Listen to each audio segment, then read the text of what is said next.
The Straw King, Chapter 13. The Scarecrow was speechless. Glinda's army stood motionless, their armor glittering in the sun. "You're probably wondering why I don't send my girls in with the lion," Glinda said. She was right. He was. "The answer is, I want you at my side, Scare. Together we'll make a great team behind the throne of the New Oz, and I have just the ruler we need." She signaled to her soldiers, and they wheeled in unison, and marched back into the palace. "But I thought, you said you wanted to help me take back the palace," the Scarecrow said, completely bewildered. "Why would I help you put someone else in power?" "Not in power," Glinda said smoothly. "On the throne. Big difference, Scare. The fact is, the people of Oz love a new ruler. If Ginger hadn't come along, somebody else would have unseated you. It's not that I don't have total faith in you," she continued, cutting off his protest. "Believe me, you're the smartest man who sat on that old chair in a long, long time. It's just the way Oz is, which is why the trick isn't to be on the throne, it's to be behind it." She arched an eyebrow at him triumphantly. "Behind it?" he echoed. "Kings and queens come and go, but power stays with the powerful. You don't have to be the king of Oz to rule it.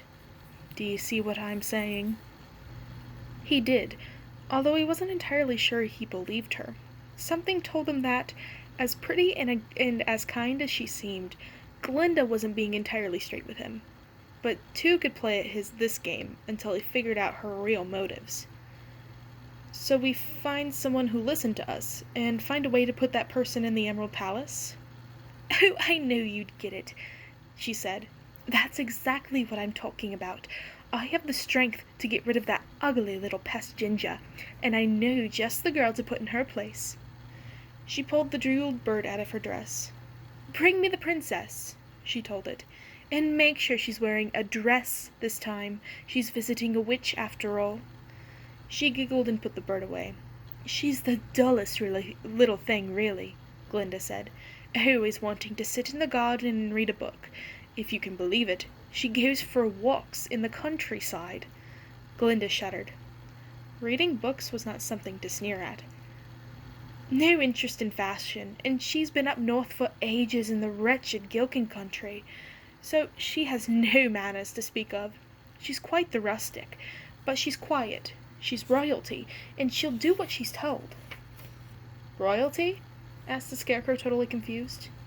"She's a fairy," Glinda said, as if that explained it. She arched her eyebrows again. "You don't know? According to the legend, the fairies are the rightful rulers of Oz." She shrugged. "Technically, she's supposed to be the queen already. She was in line to inherit the throne, but she was only an infant when the wizard arrived in Oz and exiled her to Gillikin country. I don't know what on earth she's doing here, but it certainly wasn't anything useful." "But what about my education plan? What about the School of Oz?" he asked, needing to know.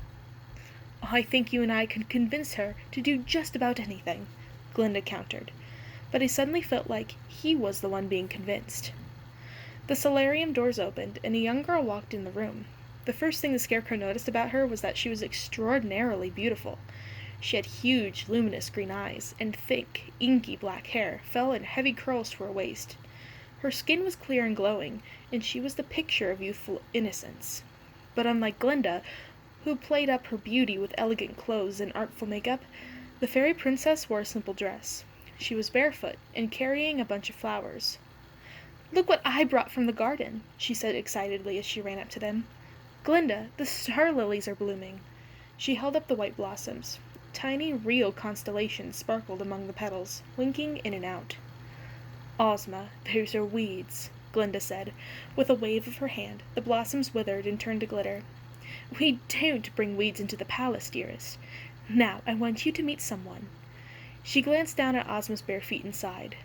"Shoes," Glinda said, and with another Boletic move of her arm, brown leather shoes appeared on Ozma's feet. Glinda scrutinized her. "Ears," she said, and big blossoms appeared covering Ozma's delicate little ears. "Legend has it fairy ears can hear your deepest desires. We can't have that now, can we?" Ozma nodded obediently. Then her eyes fell on the Scarecrow. "I know who you are!" Ozma exclaimed, turning to the Scarecrow and going down on one knee. "You're the king, aren't you?" I... It's a bit complicated right now," the Scarecrow said, but Glinda interrupted him. "He was the king, my dear, but he's only keeping the throne safe until the real ruler of Oz comes along."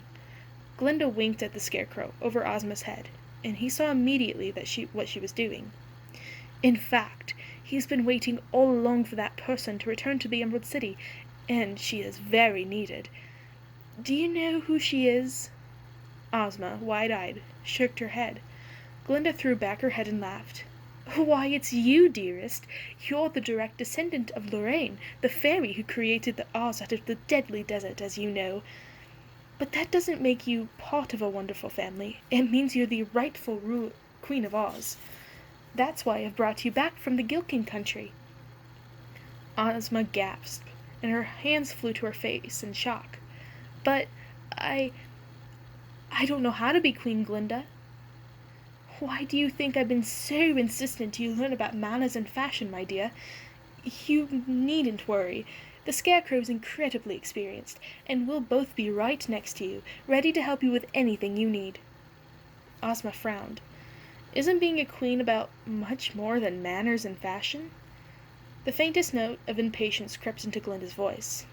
"If you want to be queen, you must look like a queen," she said. Ozma nodded solemnly. "I understand. Tomorrow, we'll take my army to the Emerald City," Glinda said. "We'll get rid of Jinjur once and for all, and then, my dear, we'll put you where you belong, on the throne of Oz." "I can hardly believe it," Ozma said. "Am I really meant to be queen? Are you sure you don't mind, your highness?" Glinda shot Scarecrow a meaningful look. "Glinda is right," he said. "I couldn't sit on the throne knowing Oz's rightful ruler was nearby. You're the Queen of Oz, just as Glinda says." Glinda's eyes filled with tears, and she reached for his hand, overcome with emotion. Already the Scarecrow thought she was just a child. She should be in school. For a moment he felt bad for her. This poor girl caught in issues too large for her to understand. Glinda was right, although perhaps not in the way she thought. Ozma wasn't ready to rule Oz. Not because she was dull, but because she was much too young. She needed Glinda, and Glinda, he realized, needed him. Ozma might be the supposed ruler of Oz, but he was the actual one, not counting Jinjur, of course. His support of Ozma would be a crucial part of Glinda's plan. If he opposed her openly, at least some of Oz's citizens would likely rally behind him, throwing a wrench behind Glinda's works. To his surprise, the fact that Glinda was scheming behind his back excited it rather than insulted him. It was a puzzle to figure out. He was getting a real head for politics, and behind-the-scenes action was far more rewarding than the dreary day-to-day business of ruling Oz had ever been. Let poor Ozma hear the endless petitions and complaints of her subjects. Let her fall asleep on the throne every afternoon out of sheer boredom as Munchkins after Munchkin rambled on about the myths and deeds of his neighbors. Let her sign laws into effect until her little hands cramped. She was welcome to the job. As he was beginning to realize, the part that intrigued him was the thrill of the game. Ruling was about playing a long con, and power meant you were willing to strategize behind the scenes for as long as it took. Glinda had years of thinking and planning. He just needed to catch up. He'd been skeptical, but in the moment he made his decision, he'd go along with Glinda's plan and support Ozma's return to the throne. He'd bide his time, and someday, maybe someday soon, he'd show Glinda that he was made of far more than she thought. She had underestimated him, and for now that was to his advantage. She wouldn't underestimate him forever. He could keep secrets too. Glinda looked at him through her eyelashes, as if she could sense his resolution. She smiled, a pretty, kindly smile that entirely failed to reach her glittering blue eyes.